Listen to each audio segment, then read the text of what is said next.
Kisah Nabi Nuh alaihi salam. Setelah Nabi Idris wafat, manusia mulai membuat patung yang mirip dengan pemimpin mereka dan menyembahnya seperti menyembah pada Allah. Manusia mulai melupakan Allah. Mereka kini menyembah pada patung dan berhala. Saat itulah Allah mengangkat Nabi Nuh sebagai penunjuk jalan yang benar bagi manusia. Nabi Nuh berdakwah agar kaumnya kembali beriman pada Allah. Namun, seruan Nabi Nuh tidak dihiraukan, termasuk istri dan anak Nabi Nuh. Mereka tetap saja menyembah patung berhala. Hanya sedikit dari mereka mau bertobat. Nabi Nuh kemudian berdoa kepada Allah agar diberi petunjuk dalam membimbing umatnya. Allah berfirman agar Nabi Nuh membuat sebuah kapal yang sangat besar. Kapal itu nantinya akan menyelamatkan manusia dari banjir yang akan segera datang. Nabi Nuh mengingatkan umatnya bahwa banjir besar akan datang dan hanya Allah lah yang bisa menyelamatkan mereka semua. Namun, umat Nabi Nuh tidak percaya. Kapal telah selesai dibuat. Nabi Nuh dan pengikutnya telah selesai bersiap-siap. Sesuai dengan perintah Allah, Nabi Nuh membawa hewan masing-masing sepasang jantan dan betina. Hukuman datang dari Allah bagi orang yang tidak beriman. Di tengah cuaca yang panas, hujan badai datang dengan cepat. Banjir besar menghancurkan dan menenggelamkan semua yang ada. Setelah badai berhenti, Nabi Nuh dan para pengikutnya membangun sebuah pemukiman. Nabi Nuh terus berjuang untuk berdakwah hingga usia 950 tahun. Kisah ini diambil dari surat Al-Ankabut ayat 14 dan 15. Dan sesungguhnya kami telah mengutus Nuh kepada kaumnya, maka ia tinggal di antara mereka 1000 tahun kurang 50 tahun. Maka mereka ditimpa banjir besar, dan mereka adalah orang-orang yang zolim. Maka kami selamatkan Nuh dan penumpang-penumpang bahtera itu. Dan kami jadikan peristiwa itu pelajaran bagi semua umat manusia. Nabi Hud alaihi salam. Kaum Ad adalah keturunan dari pengikut Nabi Nuh. Mereka tinggal di pegunungan Al-Ahqaf yang sangat subur. Mereka semua hidup makmur dan bahagia. Kaum Ad sangat pandai memahat. Mereka membangun rumah-rumah serta benteng yang megah dan menghiasinya dengan patung-patung yang menawan. Mereka juga mulai membuat patung untuk disembah. Patung berhala yang mereka buat sangat banyak hingga akhirnya mereka mulai melupakan Allah. Kaum Ad semakin berkembang. Banyak di antara mereka yang suka berbuat curang, berjudi, dan berkelahi. Keadaan kota sangat kacau. Saat itulah Allah mengangkat Nabi Hud untuk membimbing kaum Ad ke ajaran yang benar dan kembali beriman kepada Allah. Kaum Ad tidak pernah mendengarkan dakwah dan seruan Nabi Hud. Mereka tetap menyembah dan berdoa pada patung berhala. Rintangan yang dihadapi oleh Nabi Hud semakin berat. Para tetua kaum Ad menuduhnya sebagai seorang pembohong, serta berusaha mengusir Nabi Hud dari kota mereka. Kaum Ad meminta Nabi Hud untuk membuktikan bahwa Allah itu ada. Mereka sungguh-sungguh tidak takut pada hukuman Allah. Nabi Hud kemudian berdoa seraya memohon petunjuk dari Allah. Allah memberikan peringatan pada Nabi Hud untuk pergi meninggalkan kota. Tak lama kemudian, hukuman Allah pun datang. Badai topan menghancurkan seluruh kota dan mengubur kaum Ad bersama kesombongan mereka. Kisah ini diambil dari surat Al-Haqqah, ayatnya yang ke-6 sampai 9. Adapun kaum Ad, maka mereka telah dibinasakan dengan angin yang sangat dingin lagi amat kencang. Yang Allah menimpakan angin itu kepada mereka selama 7 malam dan 8 hari terus-menerus. Maka kamu, lihat kaum Ad pada waktu itu, mati bergelimpangan, seakan-akan mereka tunggul pohon korma yang telah kosong, lapuk. Maka kamu tidak melihat seorang pun yang tinggal di antara mereka.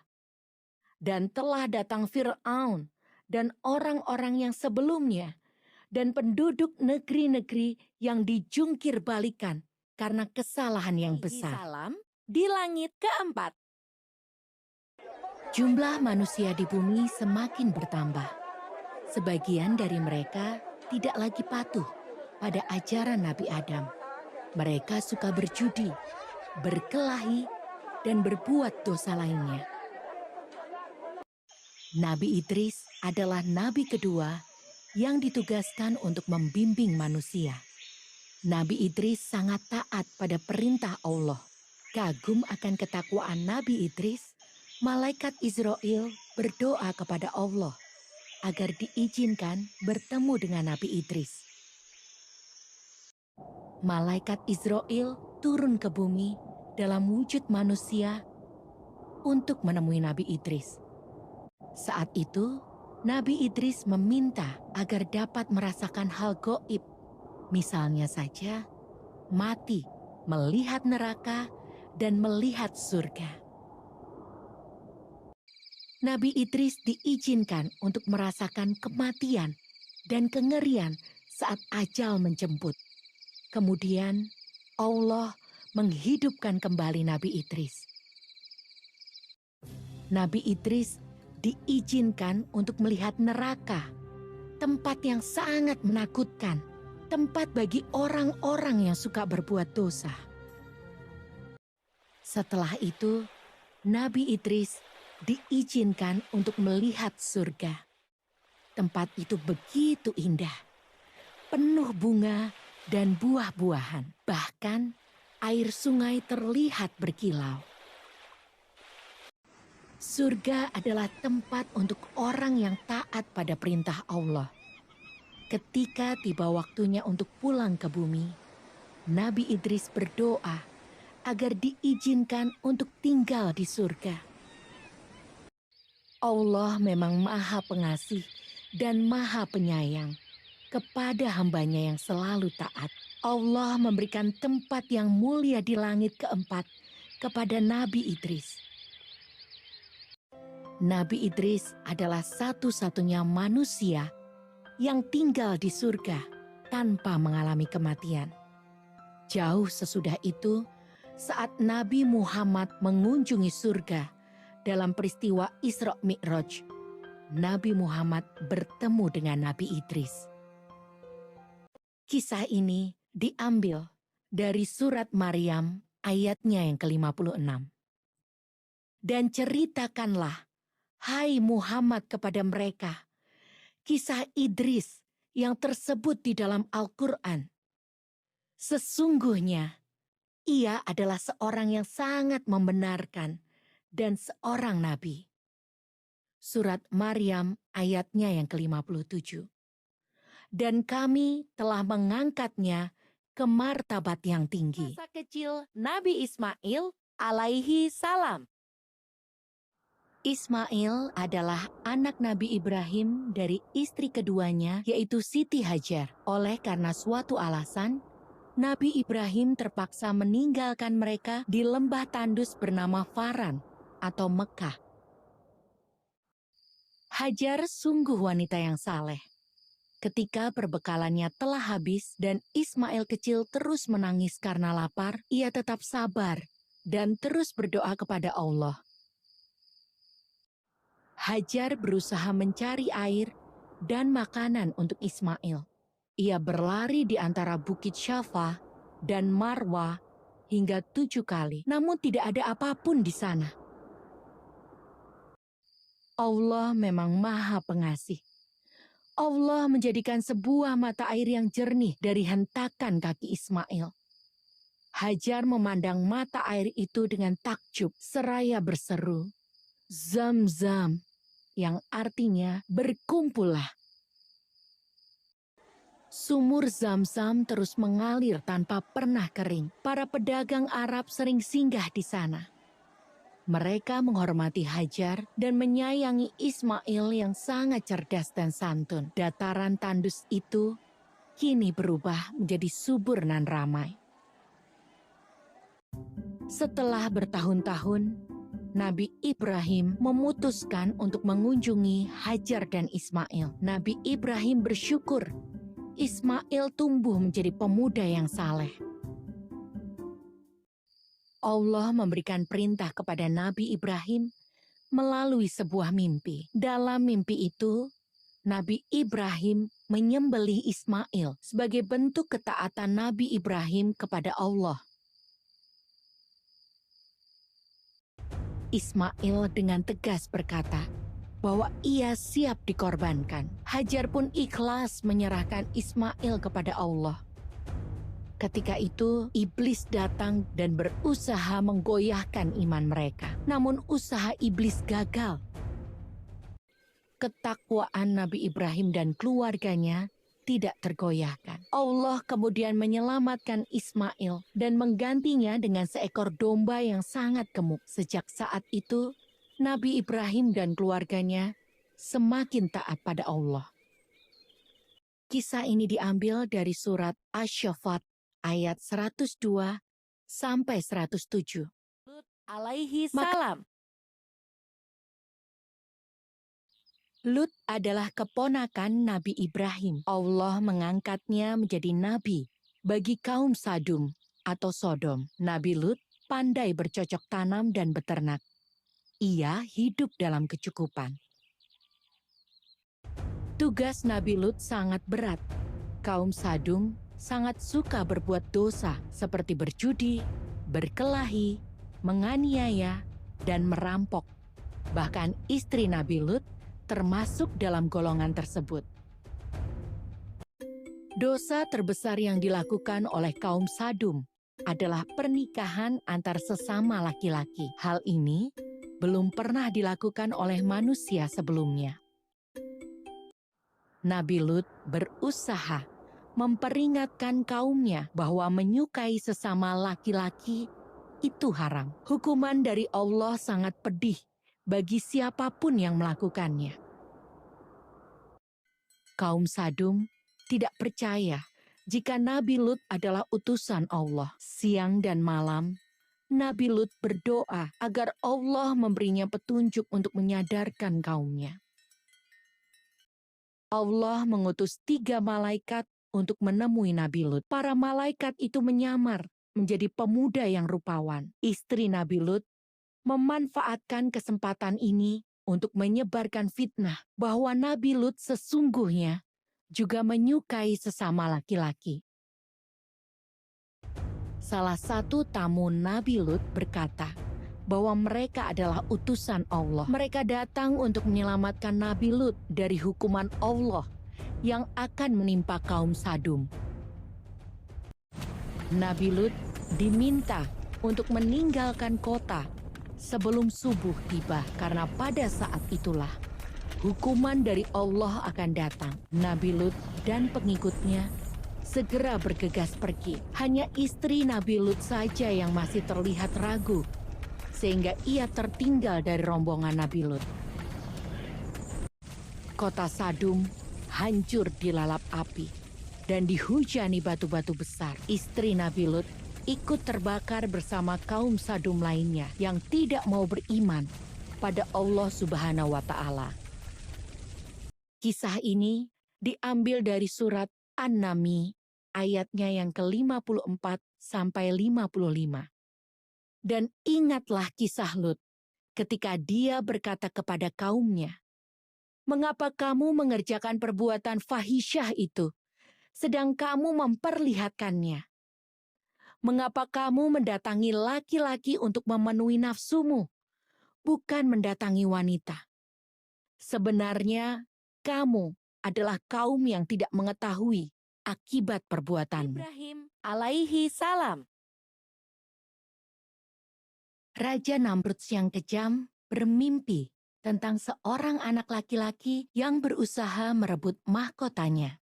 Untuk mencegah hal itu jadi kenyataan, ia memerintahkan agar semua bayi laki-laki dibunuh.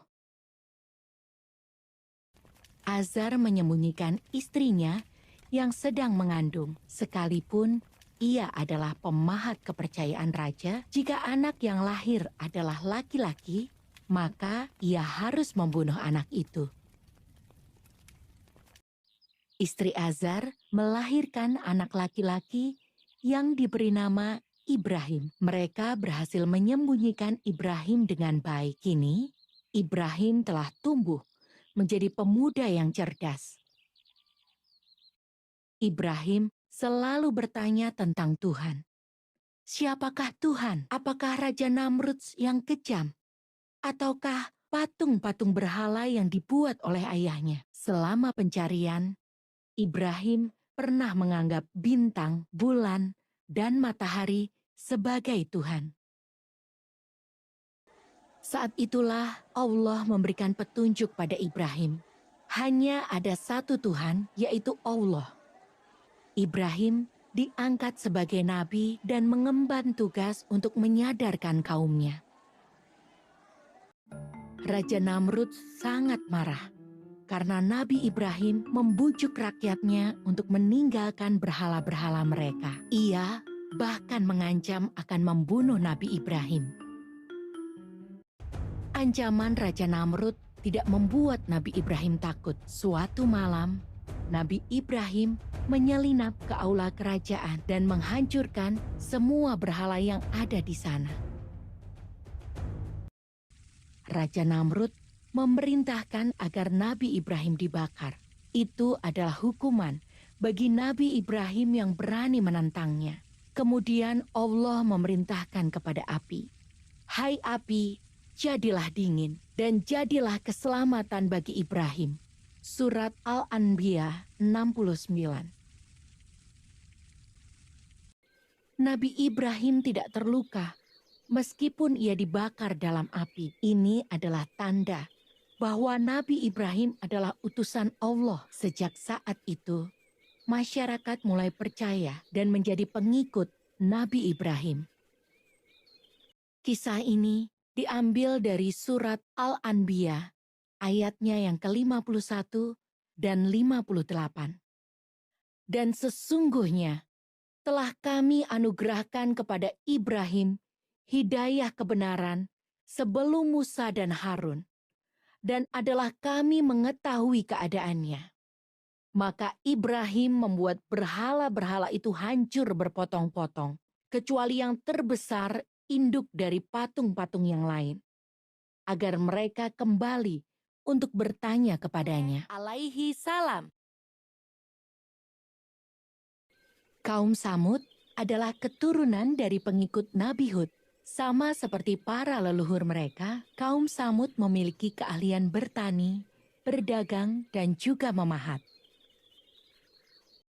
Keahlian memahat yang mereka miliki sangat luar biasa.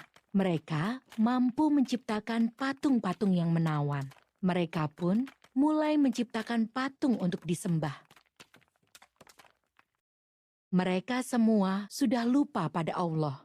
Tuhan mereka adalah patung-patung berhala. Untuk menyadarkan mereka, Allah mengutus Nabi Saleh sebagai petunjuk jalan. Dakwah Nabi Saleh mendapat banyak tantangan. Mereka meminta Nabi Saleh untuk membuktikan bahwa ia adalah utusan Allah. Dengan kuasa Allah, Nabi Saleh bisa mengubah sebuah batu menjadi seekor unta betina. Unta betina itu membuktikan bahwa Nabi Saleh adalah utusan Allah. Para tetua kaum Samud merasa tidak senang. Mereka merencanakan sesuatu untuk mengganggu Nabi Saleh. Para tetua kaum Samud bekerja sama dengan orang-orang yang membenci Nabi Saleh. Mereka menyusun rencana untuk membunuh unta milik Nabi Saleh. Mereka berhasil menangkap dan membunuh unta Nabi Saleh. Padahal Nabi Saleh pernah berpesan, jika mereka menyakiti unta betina itu, maka Allah akan menurunkan hukuman. Kaum Samud memang sombong. Mereka menagih datangnya hukuman dari Allah. Oleh karena hukuman itu belum juga datang, mereka menuduh Nabi Saleh sebagai penipu dan pembohong. Hukuman yang pedih datang kepada kaum Samud. Langit tertutup oleh awan gelap dan batu-batu besar berjatuhan dari langit. Kaum Samud dan kotanya yang megah hancur tertimbun batu. Kisah ini diambil dari surat Hud ayatnya ke-61 sampai dengan 63. Dan kepada Samud kami utus saudara mereka Saleh. Saleh berkata, "Hai kaumku, sembahlah Allah. Sekali-kali tidak ada bagimu Tuhan selain Dia. Dia telah menciptakan kamu dari bumi dan menjadikan kamu pemakmurnya. Karena itu, mohonlah ampunannya. Kemudian bertobatlah kepadanya. Sesungguhnya, Tuhanku amat dekat rahmatnya, lagi memperkenankan doa hambanya." Kaum Samud berkata, "Hai Saleh, sesungguhnya kamu sebelum ini adalah seorang di antara kami yang kami harapkan. Apakah kamu melarang kami untuk menyembah apa yang disembah oleh bapak-bapak kami? Dan sesungguhnya kami betul-betul dalam keraguan yang menggelisahkan terhadap agama yang kamu serukan kepada kami." Saleh berkata, "Hai kaumku, bagaimana pikiranmu jika aku mempunyai bukti yang nyata dari Tuhanku dan diberinya aku rahmat kenabian darinya? Maka siapakah yang akan menolong aku dari azab Allah jika aku mendurhakainya? Sebab itu, kamu tidak menambah apapun kepadaku selain daripada kerugian."